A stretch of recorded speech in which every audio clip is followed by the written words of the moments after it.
So why choose ADR? What makes it different?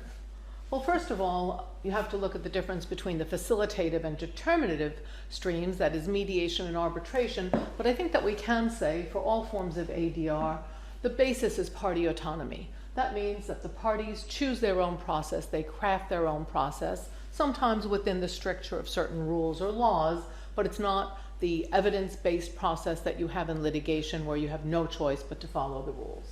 Saving on time and costs.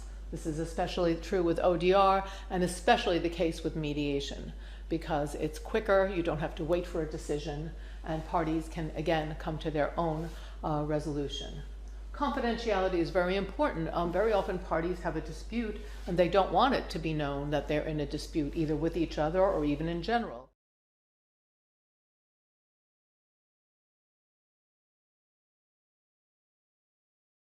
In a virtual mediation. And it's preferable to discuss these and add them to the mediation agreement. As we all know, confidentiality is key to all mediations, but it should be stressed in the virtual setting. Don't forget that the virtual setting is a more informal setting, and people may feel that rules are relaxed. So reinforce confidentiality, not only in the mediation agreement, but at the start of the mediation itself. Privacy is another key characteristic of mediation. But in a virtual mediation, it is not always clear who else might be in the room beyond the camera or is spoken to at breaks.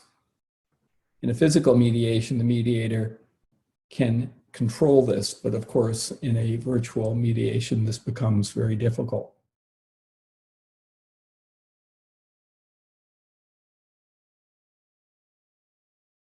The place where the award is made can have significant legal consequences, including in determining the forum for setting aside an award. To minimize uncertainties, most arbitration legislation requires arbitrators to confirm the place of the arbitration by specifying it in the award.